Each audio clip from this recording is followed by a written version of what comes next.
Film സ്റ്റഡീസിലെ module 1 topics ആണ് നമ്മൾ discuss ചെയ്യാൻ പോകുന്നത്. അപ്പോൾ ഫസ്റ്റ് ടോപ്പിക് എന്ന് പറയുന്നത് basic understanding of the word film. അപ്പോൾ ഫിലിം എന്ന് പറയുന്നത്, അതായത് film as art, business and technology എന്താണ്? ഫിലിം എന്ന് പറയുന്ന ഒരു ക്രിയേറ്റീവ് മീഡിയമാണ്. ഇമേജും സൗണ്ടും നറേറ്റീവും കൂടി കമ്പൈൻ ചെയ്യുന്നൊരു മീഡിയമാണ് ഫിലിം എന്ന് പറയുന്നത്. ഇമോഷൻസും ഐഡിയാസും സോഷ്യൽ റിയാലിറ്റീസും എല്ലാം എക്സ്പ്രസ് ചെയ്യുന്ന ഒന്നാണ് ഫിലിം. അപ്പോൾ ഡയറക്ടേഴ്സ് ആയിട്ടുള്ള സത്യജിത് റേയൊക്കെയാണ് സിനിമയെ ഒരു സീരിയസ് ആയിട്ടുള്ള ഒരു ആർട്ട് ഫോം ആയിട്ട് ട്രീറ്റ് ചെയ്തിരിക്കുന്നത്. അപ്പോൾ സിനിമ എന്ന് പറയുമ്പോൾ എന്താണ്? Visual story telling with the help of framing, lighting and symbolism. Okay, എഡിറ്റിങ്ങിലൂടെയാണ് ആ ഫിലിം എന്നുള്ള കാര്യത്തിന് ഇതിനെന്ത് അല്ലെങ്കിൽ ഒരു സിനിമയ്ക്ക് റിഥം ആൻഡ് മീനിങ് വരുന്നത്. നമ്മൾ എഡിറ്റ് ചെയ്ത് സീനെല്ലാം ഒരേ അറേഞ്ച്മെന്റിലാക്കുമ്പോഴാണ് അതിനൊരു റിഥം അല്ലെങ്കിൽ മീനിങ് കിട്ടുന്നത് ഫിലിമിന്. And films can also reflect എന്താണ്? കൾച്ചർ അല്ലെങ്കിൽ ഐഡന്റിറ്റിയും റിഫ്ലക്ട് ചെയ്യാൻ സാധിക്കും. ഫോർ എക്സാമ്പിൾ, സത്യജിത് റേയുടെ തന്നെ പതേർ പാഞ്ചാലിക്കകത്ത് ഹ്യൂമൻ ഇമോഷൻസിനെ വളരെ റിയലിസ്റ്റിക്കലി പോർട്രേ ചെയ്തിരിക്കുകയാണ്. കളർ ആണെന്നുണ്ടെങ്കിലും മിസോസിൻ എന്ന് പറയുമ്പോൾ നമ്മുടെ ബാക്കിയുള്ള പ്രോപ്പർട്ടീസ്, സെറ്റ്, ലൈറ്റിങ് അങ്ങനെയുള്ള കാര്യങ്ങളാണെന്നുണ്ടെങ്കിലും സിനിമയുടെ മീനിങ്ങിനെ എൻഹാൻസ് ചെയ്യുന്നൊരു കാര്യമാണ്. ആർട്ട് സിനിമ എന്ന് പറഞ്ഞൊരു കാറ്റഗറിയും കൂടിയുണ്ട്. ആർട്ട് സിനിമ എന്ന് പറയുന്ന എന്റർടൈൻമെന്റിന് വേണ്ടി ഉള്ളതല്ല, അല്ലാതെ റിയലിസ്റ്റിക്കലി പോർട്രേ ചെയ്യുന്ന കാര്യങ്ങളാണ് ആർട്ട് സിനിമയ്ക്കകത്ത് വരുന്നത്. അപ്പോൾ ഫിലിംസ് എന്ന് പറയുന്നത് എന്താ പറയുക, ലിറ്ററേച്ചർ, തിയേറ്റർ, മ്യൂസിക്, പെയിന്റിങ് ഇതെല്ലാം കൂടി ഉൾപ്പെടുന്നതാണ് ഫിലിം എന്ന് പറയുന്നത്. ആൻഡ് ഫിലിമിനകത്തുള്ള ഒരു തിയറിയാണ് എന്തെന്ന് പറയുന്നത്? ഒറ്റേർ തിയറിക്കകത്ത് എന്താ, ആർക്കാണ് ഇമ്പോർട്ടൻസ് കൂടുതൽ കൊടുക്കുന്നത്? ഡയറക്ടറിനാണ് ഇമ്പോർട്ടൻസ് കൂടുതൽ കൊടുക്കുന്നത്. അപ്പോൾ എക്സ്പെരിമെന്റൽ ഫിലിംസ് നമുക്ക് ഇതിൻ്റെ ഇടയ്ക്ക് ഇറങ്ങുന്നുണ്ട്. എക്സ്പെരിമെന്റൽ ഫിലിംസ് എന്ന് വെച്ചാൽ ട്രഡീഷണൽ ആയിട്ട് നമ്മൾ എങ്ങനെയാണോ ഫിലിം മേക്കിംഗ് ചെയ്യുന്നത് അതിനെ ബ്രേക്ക് ചെയ്തുകൊണ്ടുള്ളതായിരിക്കും എക്സ്പെരിമെന്റൽ ഫിലിംസ് എന്ന് പറയുന്നത്. അതുവരെ കാണാത്ത രീതിയിൽ ഒരു ഡിഫറെൻ്റ് ആയിട്ടുള്ളൊരു കൈൻഡ് ഓഫ് അപ്രോച്ചാണ് we can see it in experimental films. അപ്പോൾ ഫിലിംസിനെ അതുപോലെ തന്നെ സൊസൈറ്റിയിലെ കാര്യങ്ങളെയൊക്കെ ചലഞ്ച് ചെയ്യാൻ സാധിക്കും. സിനിമാറ്റോഗ്രഫിയാണ് another important artistic expression which is central to films എന്ന് പറയുന്നത്. ഫിലിം ഫെസ്റ്റിവൽസ് ഉണ്ട്. സിനിമയെ ആർട്ടായിട്ട് സെലിബ്രേറ്റ് ചെയ്യുന്നതാണ് ഫിലിം ഫെസ്റ്റിവൽസ് എന്ന് പറയുന്നത്, അല്ലേ? അപ്പോൾ ഒരു സിനിമ കാണണമെന്നുണ്ടെങ്കിൽ അല്ലെങ്കിൽ ആർട്ടിസ്റ്റിക് ഫിലിംസ് കാണണമെന്നുണ്ടെങ്കിൽ നമുക്കൊരു ഇമോഷണൽ എൻഗേജ്മെൻ്റ് ഒക്കെ വേണം. അടുത്തത് ഫിലിം ആസ് എ ബിസിനസ് എങ്ങനെ വരുന്നു എന്നുള്ളതാണ്. ഫിലിം ആസ് എ ബിസിനസ് എന്ന് പറയുമ്പോൾ, ഫിലിം ഇൻഡസ്ട്രി എന്ന് പറയുമ്പോൾ നിങ്ങൾക്കറിയാം ഒരു എക്കണോമിക് ആയിട്ടുള്ള ഒരു കൈൻഡ് ഓഫ് സെക്ടറായി മാറിക്കൊണ്ടിരിക്കുകയാണ് ഫിലിം ആസ് എ ബിസിനസ് അല്ലെങ്കിൽ ഫിലിം ഇൻഡസ്ട്രി എന്ന് പറയുന്നത്. എന്ന് വെച്ചാൽ സ്റ്റുഡിയോസ് ഒക്കെ എന്ന് വെച്ചാൽ ലാർജ് ബഡ്ജറ്റ്സ് ആണ് പ്രോഫിറ്റിന് എക്സ്പെക്ട് ചെയ്ത് ഇൻവെസ്റ്റ് ചെയ്യുന്ന ഫിലിംസിനകത്ത്. ബോക്സ് ഓഫീസിലെ റവന്യൂ ആണ് ഒരു സിനിമയുടെ സക്സസിനെ ഡിറ്റർമൈൻ ചെയ്യുന്നത്, അല്ലേ?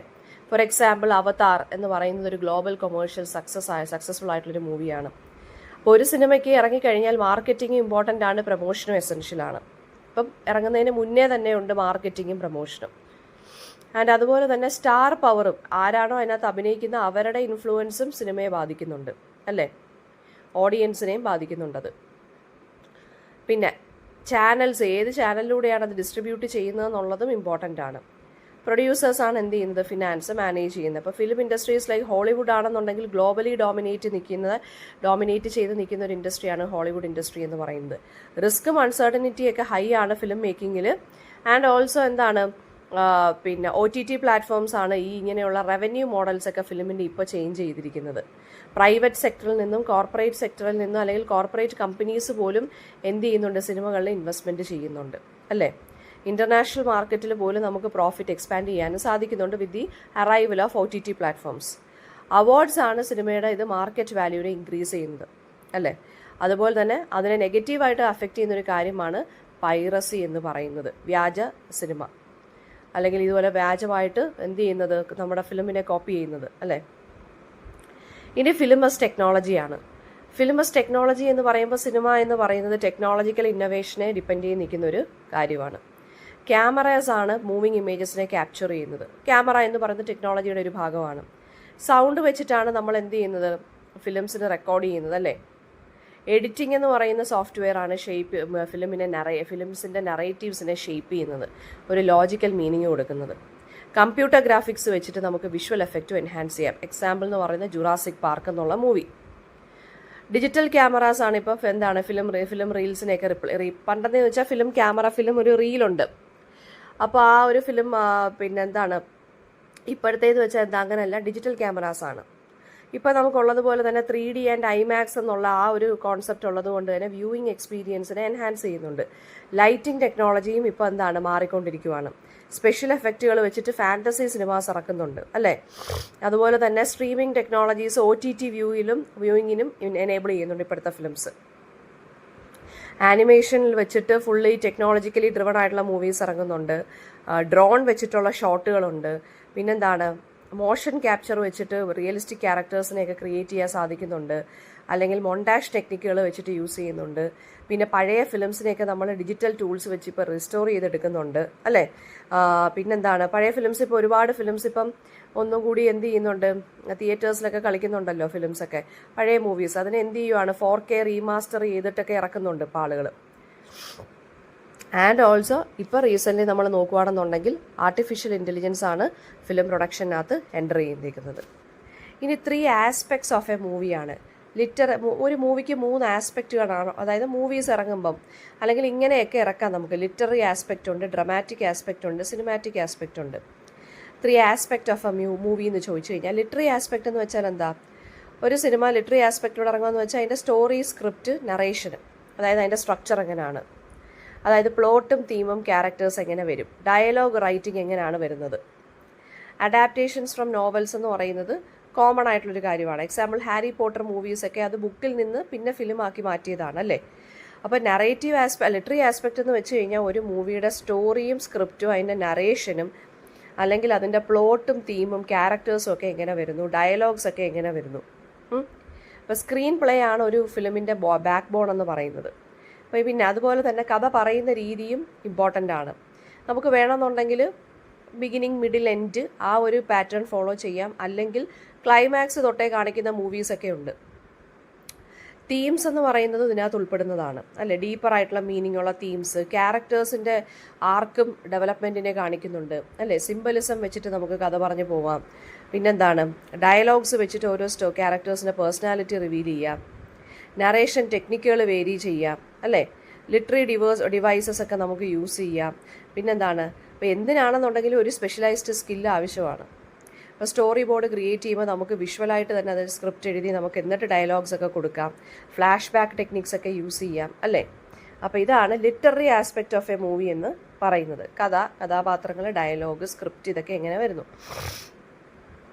Dramatic aspect of A movie എന്ന് വെച്ച് കഴിഞ്ഞാൽ പെർഫോമൻസിന് അല്ലെങ്കിൽ ആക്ടിങ് എങ്ങനെ ഉണ്ട് അതിനാണ് കൂടുതൽ ഫോക്കസ്. അതായത് ആക്ടേഴ്സ് എങ്ങനെയാണ് ക്യാരക്ടേഴ്സിനെ അഭിനയിച്ച് എന്താ പറയുക, അതെങ്ങനെയാണ് ഫലിപ്പിക്കുന്നതെന്നുള്ളത്. ഫോർ എക്സാമ്പിൾ നമുക്ക് ഗോഡ് ഫാദർ സീരീസിലുള്ള മാർലൻ ബ്രാൻഡോയുടെ ക്യാരക്ടർ അതെങ്ങനെയാണ് അദ്ദേഹം അഭിനയിച്ച് ഫലിപ്പിച്ചേക്കുന്നത്. ഡയലോഗ് ഡെലിവറി എങ്ങനെയുണ്ട്, ഇമോഷൻസ് ക്രിയേറ്റ് ചെയ്യുന്നുണ്ടോ, ഫേഷ്യൽ എക്സ്പ്രഷൻസ് മീനിങ് കൺവേ ചെയ്യുന്നുണ്ടോ, ഓഡിയൻസിനെ പിടിച്ചിരുത്താൻ പറ്റുന്ന രീതിയിലുള്ള ഡ്രമാറ്റിക് ടെൻഷൻ ക്യാരക്ടേഴ്സിന് ക്രിയേറ്റ് ചെയ്യാൻ പറ്റുന്നുണ്ടോ. അതുപോലെ തന്നെ ഇമോഷണൽ സീൻസിൻ്റെ ഇമ്പാക്റ്റ് എങ്ങനെ വരുന്നു. ഇംപ്രൊവൈസേഷൻ, കയ്യിൽ നിടുന്ന സംഭവങ്ങളൊക്കെ എങ്ങനെയൊക്കെ യൂസ് ചെയ്യുന്നുണ്ട്. അതുപോലെ തന്നെ എന്താണ്, തിയേറ്റർ ടെക്നിക്സുകൾ വല്ലതും സിനിമയിൽ ഇൻഫ്ലുവൻസ് ചെയ്യുന്നുണ്ടോ. ക്യാരക്ടേഴ്സിൻ്റെ ഇന്നർ തോട്ട്സിനെ എങ്ങനെ കാണിക്കുന്നു. ആക്ടിങ് എങ്ങനെ റിയലിസ്റ്റിക് ആയിട്ടാണോ ചെയ്തേക്കുന്നത്. പെർഫോമൻസിൻ്റെ സ്റ്റൈൽ എങ്ങനെയുണ്ട്, മെത്തേഡ് ആക്ടിങ് ആണോ ഉള്ളത്. പിന്നെന്താണ്, ക്യാരക്ടറിൻ്റെ കോസ്റ്റ്യൂം എങ്ങനെയുണ്ട്, ബോഡി ലാംഗ്വേജ് എങ്ങനെയുണ്ട്, ആ പറയുന്ന ഡയലോഗ് ഡെലിവറി ചെയ്യുന്ന ആ ഒരു പേസ് എങ്ങനെയുണ്ട്, സ്പീഡ് എങ്ങനെയുണ്ട്, സൗണ്ട് മ്യൂസിക്കും എങ്ങനെ ഡ്രാമ ഇങ്ങനെ എൻഹാൻസ് ചെയ്യുന്നുണ്ട് ആക്ടിങ്ങിൻ്റെ. ഇത്രയാണ് ഡ്രമാറ്റിക് ആസ്പെക്റ്റിൽ വരുന്നത്. ഇനി സിനിമാറ്റിക് ആസ്പെക്റ്റാണ് നമ്മൾ നോക്കുന്നത്. സിനിമാറ്റിക് ആസ്പെക്റ്റ് എന്ന് വെച്ചാൽ ക്യാമറയുടെ ആംഗിളും ഷോട്ടും എങ്ങനെയുണ്ട്, എഡിറ്റിംഗ് എങ്ങനെയുണ്ട്, ലൈറ്റിംഗ് എങ്ങനെയുണ്ട്. എക്സാമ്പിൾ എന്ന് പറയുന്നത് സിറ്റിസൺ കെയ്ൻ എന്ന് പറഞ്ഞൊരു ഇംഗ്ലീഷ് മൂവിയുണ്ട്. അപ്പോൾ അതിന് ഏറ്റവും ഫേമസ് ആയിട്ടുള്ളതെന്ന് വെച്ചാൽ അതിൻ്റെ സിനിമാറ്റോഗ്രഫി വളരെ ഇമ്പോർട്ടൻ്റ്, വളരെ ഫേമസ് ആണ്. പിന്നെ വിഷ്വൽ എലമെൻറ്റ്സ് എങ്ങനെയുണ്ട്, അതുപോലെ തന്നെ ക്യാമറയുടെ മൂവ്മെൻറ്റ്സ് എങ്ങനെയുണ്ട്, സൗണ്ട് ഡിസൈൻ എങ്ങനെയുണ്ട്, വിഷ്വൽ എഫക്റ്റ് എങ്ങനെയുണ്ട്, കളർ ഗ്രേഡിങ്, അതുപോലെ തന്നെ ഫ്രെയിംസ്, ഓരോ ക്യാമറ ഫ്രെയിമുകൾ, ഇമേജസ് യൂസ് ചെയ്തേക്കുന്ന ലാംഗ്വേജ്, സിനിമാറ്റിക് ലാംഗ്വേജ് എങ്ങനെയുണ്ട്, ക്ലോസപ്പ് ആയിട്ടുള്ള ഷോട്ടുകൾ, ലോങ് ഷോട്ടുകൾ എങ്ങനെയുണ്ട്, അതുപോലെ തന്നെ സിനിമയിൽ കാണിച്ചിരിക്കുന്ന ടൈം ആൻഡ് സ്പേസ്, പിന്നെ എന്താണ്, സ്റ്റോറി ടെല്ലിങ്ങിനെ വിഷ്വലി എങ്ങനെ പോർട്രേ ചെയ്തിരിക്കുന്നു, സിനിമാറ്റോഗ്രഫി എങ്ങനെയുണ്ട്. ഇതൊക്കെയാണ് ഇതിനകത്ത് വരുന്നത്, സിനിമാറ്റിക് ആസ്പെക്റ്റ് ഓഫ് എ മൂവിക്കകത്ത് വരുന്നത്. ഇനി വരുന്നതെന്ന് വെച്ചാൽ ബ്രീഫ് ഹിസ്റ്ററി ഓഫ് ഫിലിമാണ്. അപ്പോൾ സിനിമ തുടങ്ങുന്നതെന്ന് വെച്ചാൽ ഒപ്റ്റിക്കൽ, അതായത് സിനിമ എന്ന് പറയുന്നത് എന്താണ്, വിഷനിലൂടെയാണ്, മോഷൻ എഫക്റ്റ് വെച്ചിട്ടാണ് എന്ത് ചെയ്യുന്നത്, സിനിമ തുടങ്ങുന്നത്. അതായത് സിനിമ ബിഗിനിങ്ങിൽ ഇങ്ങനെ ആയിരുന്നു. അതായത് ഏർലി ഡിവൈസസ് എന്ന് പറയുമ്പോൾ സൂട്രോപ്പ് എന്നൊക്കെ പറഞ്ഞ ഡിവൈസസ് വെച്ചിട്ട് മൂവിങ് ഇമേജസ് ഒക്കെ വെച്ച് ക്രിയേറ്റ് ചെയ്തിട്ടായിരുന്നു ഉണ്ടായിരുന്നത്. അല്ലെങ്കിൽ ഫോട്ടോഗ്രാഫി സീരീസ് ആയിട്ട് എടുത്തിട്ട് മോഷനെ ക്യാപ്ചർ ചെയ്തിട്ട് ഇറക്കുമായിരുന്നു.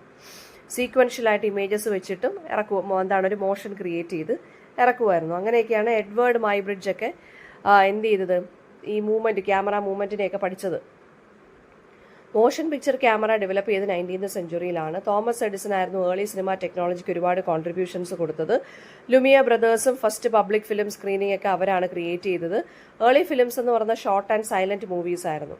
അപ്പോൾ സൈലന്റ് മൂവീസ് എന്ന് പറയുമ്പോൾ വിഷ്വൽ സ്റ്റോറി ടെലിങ്ങിനായിരിക്കും ഇമ്പോർട്ടൻസ് കൊടുക്കുന്നത്. എക്സാമ്പിൾ എന്ന് പറയുന്നത് അതുപോലെ തന്നെ ഏർലി നറേറ്റീവ് ഫിലിമിന് എക്സാമ്പിൾ എന്ന് പറയുന്ന ഗ്രേറ്റ് ട്രെയിൻ റോബറിയാണ്.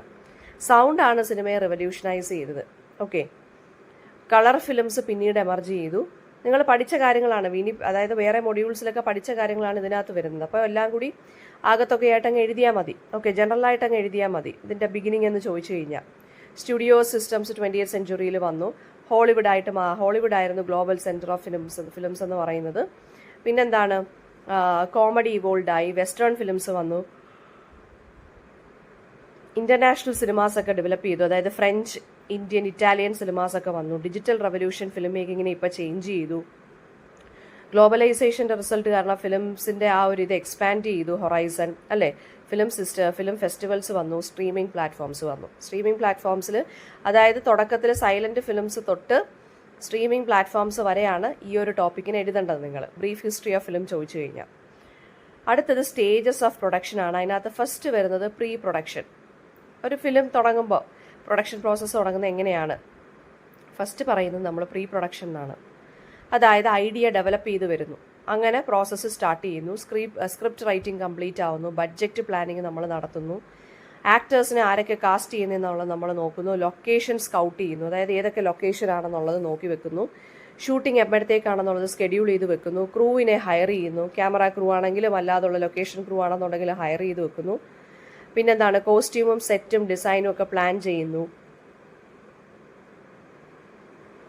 എക്യുപ്മെന്റ്സ് എന്ത് ചെയ്യുന്നുണ്ട്, അറേഞ്ച് ചെയ്യുന്നുണ്ട്, റിഹേഴ്സൽസ് കണ്ടക്ട് ചെയ്യുന്നു, നമുക്ക് ഈ ഷൂട്ടിങ്ങിന് ആവശ്യമുള്ള ലീഗൽ പെർമിഷൻസ് ഒക്കെ നമ്മൾ ഒബ്റ്റെയിൻ ചെയ്ത് വെക്കുന്നു, ഫിനാൻസ് നമ്മൾ സെക്യൂർ ആക്കുന്നു അല്ലേ, റിസ്ക് എത്രമാത്രം ഉണ്ടെന്ന് നമ്മൾ അസസ് ചെയ്യുന്നു, പ്രൊഡക്ഷൻ ഡിസൈൻ ഫൈനലൈസ് ചെയ്യുന്നു, ഷൂട്ടിംഗ് സ്ക്രിപ്റ്റ് പ്രിപ്പയർ ചെയ്യുന്നു, മ്യൂസിക് പ്ലാനിങ് ബിഗിൻ ചെയ്യുന്നു, മാർക്കറ്റിംഗ് സ്ട്രാറ്റജി, അതുപോലെ തന്നെ എന്താണ് ടെക്നിക്കൽ ടെസ്റ്റുകൾ. ഇതാണ് പ്രീ പ്രൊഡക്ഷനകത്ത് വരുന്നത്.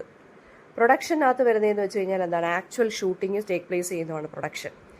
ഡയറക്ടർ എക്സിക്യൂട്ട് ചെയ്യുന്നു, സിനിമാറ്റോഗ്രാഫർ ക്യാമറ വർക്ക് ഹാൻഡിൽ ചെയ്യുന്നു, ആക്ടേഴ്സ് എന്ത് ചെയ്യുന്നു, സീൻ പെർഫോം ചെയ്യുന്നു, ലൈറ്റിങ്ങും സെറ്റപ്പും ഒക്കെ വെക്കുന്നു, സൗണ്ട് റെക്കോർഡിംഗ് വരുന്നുണ്ട്, മൾട്ടിപ്പിൾ ടേക്സ് വരുന്നുണ്ട്, ഷോട്ടിന് കണ്ടിന്യൂറ്റി മെയിൻറ്റെയിൻ ചെയ്യുന്നു അല്ലേ, ക്രൂ കോർഡിനേഷൻ ഉണ്ട്, ഡെയിലി ഫൂട്ടേജ് റിവ്യൂ ചെയ്യുന്നു, നമ്മൾ എക്യുപ്മെൻറ്റ്സ് എല്ലാം മാനേജ് ചെയ്യുന്നു, പിന്നെന്താണ് ഡയറക്ടറാണ് പെർഫോമൻസിനെ ഗൈഡ് ചെയ്യുന്നത്, ഷൂട്ടിംഗ് സ്കെഡ്യൂളിനനുസരിച്ച് നമ്മൾ ഫോളോ ചെയ്യുന്നു, ഔട്ട്ഡോർ ആൻഡ് ഇൻഡോർ ഷൂട്ടിങ്ങുകൾ നമ്മൾ നടത്തുന്നു, ടീം അതായത് ഒരു കൊളാബറേറ്റീവ് ടീം നമുക്ക് ഇമ്പോർട്ടൻ്റ് ആണ് ഈ ഇങ്ങനെയുള്ള കാര്യങ്ങളിലെല്ലാം. റോ ആയിട്ട് ഫൂട്ടേജിനെ ക്രിയേറ്റ് ചെയ്ത് വെക്കുന്നു. ഓക്കെ, പോസ്റ്റ് പ്രൊഡക്ഷനകത്താണ് എഡിറ്റിംഗ് ഒക്കെ വരുന്നത്. ഈ റോ ആയിട്ട് നമ്മൾ ക്രിയേറ്റ് ചെയ്ത് വെക്കുന്ന കാര്യങ്ങളെ എഡിറ്റ് ചെയ്തു, സൗണ്ട് ഡിസൈനൊക്കെ ആഡ് ചെയ്ത്, ബാക്ക്ഗ്രൗണ്ട് മ്യൂസിക് ഒക്കെ കൊടുത്ത്, വിഷ്വൽ എഫക്റ്റും കളർ കറക്ഷനും ഒക്കെ ചെയ്ത്, ഡബ്ബിങ് ചെയ്ത്, ടൈറ്റിൽസും ക്രെഡിറ്റ്സും ഒക്കെ ആഡ് ചെയ്ത് ഫൈനൽ കട്ട് നമ്മൾ പ്രിപ്പയർ ചെയ്യുന്നു. പിന്നെന്ത് ചെയ്യുന്നു, ടെസ്റ്റ് സ്ക്രീനിങ്സ് നമ്മൾ നോക്കുവാണ്, മാർക്കറ്റിംഗ് ആയിട്ടുള്ള കാര്യങ്ങളെല്ലാം നമ്മൾ നോക്കുന്നു, ട്രെയിലർ റിലീസ് ചെയ്യുന്നു, ഡിസ്ട്രിബ്യൂഷൻ പ്ലാൻ ചെയ്യുന്നു, സബ് ടൈറ്റിൽസ് ആവശ്യമാണെങ്കിൽ സബ് ടൈറ്റിൽസ് ആഡ് ചെയ്യുന്നു, ക്വാളിറ്റിയും ഫൈനൽ ഔട്ട്പുട്ടും നമ്മൾ ചെക്ക് ചെയ്യുന്നു, ഫിലിം തിയേറ്ററിനേക്ക് അല്ലെങ്കിൽ എന്താണ് OTT പ്ലാറ്റ്ഫോംസിലോട്ട് കൊടുത്തു വിടുന്നു, പ്രൊമോഷണൽ ക്യാമ്പയിൻസ് നമ്മളിപ്പോൾ നടത്തുന്നു, ഫീഡ്ബാക്ക് നമ്മൾ നോക്കുന്നു അല്ലേ. പിന്നെ അതാണ് പ്രൊഡക്ഷൻ സൈക്കിൾ പോസ്റ്റ് പ്രൊഡക്ഷൻ സൈക്കിളിനകത്ത് വരുന്നത്.